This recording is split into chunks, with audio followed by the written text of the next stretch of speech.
You're lying in bed, lights off, and instead of sleeping, you're the star of a scene that's never actually going to happen. Maybe you're giving a speech, and the whole room goes dead silent. Maybe you're finally saying the thing you should have said 3 years ago to someone who still lives rent-free in your head and doesn't deserve the space. Maybe you just discovered some hidden talent that changes everything, and every single person who ever doubted you is standing right there, watching it happen. You play it out. Then you rewind and play it again. You tweak a line. Someone answers a little differently, so you go back and redo the whole scene. Better comeback this time. And somewhere in the middle of all that, you drift off to sleep. If that's you, there are way more of you out there than you'd ever guess. Researchers actually have a clinical name for it: paracosmic thinking, the building of long, detailed, self-directed stories inside your own head. And what's really going on there is a lot deeper than just daydreaming. Psychologists have noticed that the scenes people run right before sleep tend to fall into two emotional buckets. One is a moment where something socially awkward or painful got left hanging, unresolved. The other is a moment where you finally get what you felt you deserved: respect, recognition, closure. That second one is worth slowing down on. When you replay a conversation where you finally say the perfect thing, you're not just being self-indulgent. Your brain is doing something it was actually built to do. That window right before sleep, researchers call it hypnagogia, is one of the only points in your entire day where the logical, rational part of your brain starts to go quiet before your emotional side does. And in that little window, everything you push down all day starts floating back up. The argument you let slide, the compliment that never came, the version of you that was just a bit braver, a bit sharper, a little less afraid of taking up room. And here's where it gets genuinely fascinating, in a way most people never stop to think about. These scenes are almost never vague. They're specific, detailed. They have their own emotional logic, a kind of narrative justice. And the reason for that has everything to do with how your brain builds your sense of who you are. Because at the deepest level, humans are story-making creatures. You don't just live through things. You automatically wrap a story around them, a main character, an obstacle, some kind of ending. But most of the time, real life doesn't hand you the ending. Conversations trail off, things go unsaid, people misread you and you let it go, because it just wasn't worth the energy.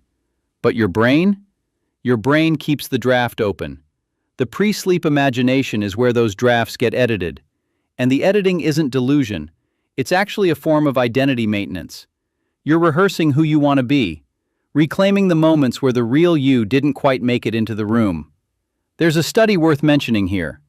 Jerome Singer, a psychologist at Yale who spent decades studying daydreaming and mental imagery, found that people who engage in positive, constructive fantasy, the kind with a real inner story and an emotional resolution, tend to score higher on emotional regulation and creative problem-solving.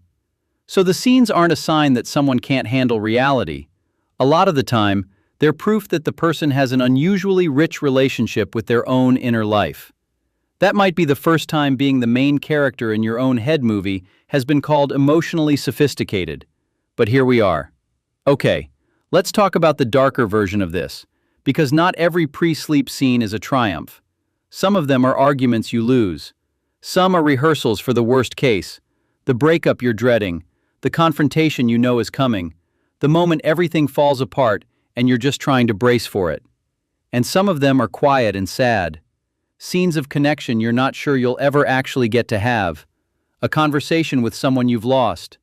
A version of a relationship that didn't work out, except in this one, it does. Those scenes carry a completely different weight, and they're worth taking seriously.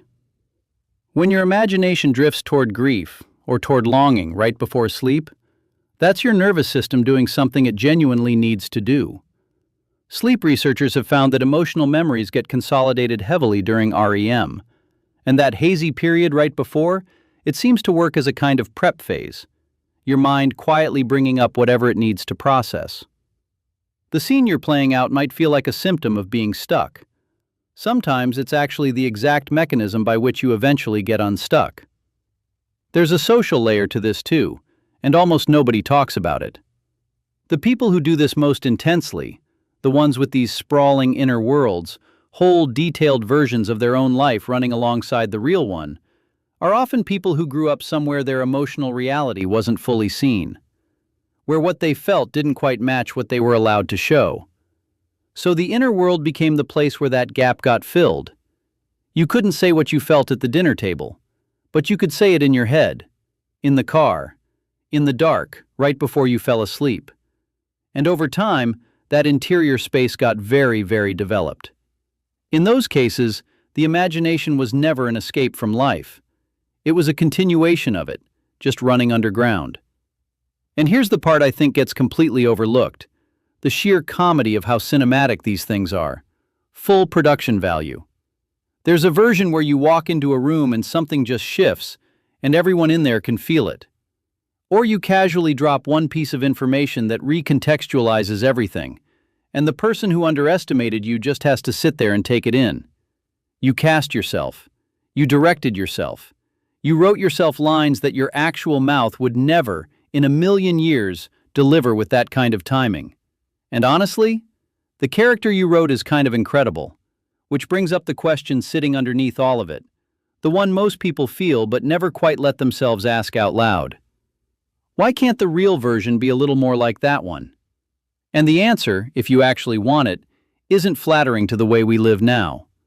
Most of us are so busy managing how we come across, so trained to edit ourselves in real time, that the unfiltered, fully expressed version of who we are only ever shows up when nobody's watching. When the lights are off.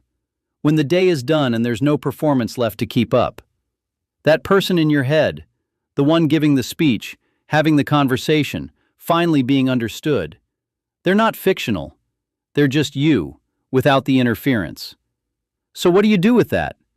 Some people, once they realize how vivid and emotionally honest their inner world actually is, start getting curious about the gap between it and their outer one. And slowly, imperfectly, not all at once, they start experimenting with closing it, saying the thing, taking up the space, letting the version of themselves that only ever existed in the pre-sleep dark step out into actual daylight, even in tiny doses. It's uncomfortable. It goes wrong sometimes. The real version is messier, less edited, more awkward. But it's real.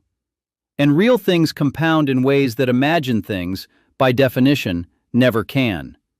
The scenes you run every single night aren't something to be embarrassed about. They're a map. They show you, with almost unnerving clarity, what you actually want. Not what you've settled for. Not what you've talked yourself into calling realistic. Not what you perform for everyone else. What you want. Who you wish you were allowed to be. And the only question worth asking, once you've watched that map long enough, is whether you're ever going to try to live inside it. So tonight, when the lights go off and the scene starts playing, maybe just notice what it's about. Really notice. The want underneath it is telling you something. It's been trying to tell you something for a while now. If this one hit home, there's something in the description and the pinned comment I think you'll find useful. It's a bundle of 7-day guides and planners built around what a lot of people watching this are quietly dealing with. Clearing the mental backlog that keeps you up at night. Actually fixing your sleep instead of just lying there thinking about fixing it. Rebuilding your focus and rebalancing your dopamine in a world that's constantly pulling it in 17 directions. Each guide gives you one specific thing to do each day, not just more information to sit with. The link's in the description and pinned in the comments. I hope you check it out.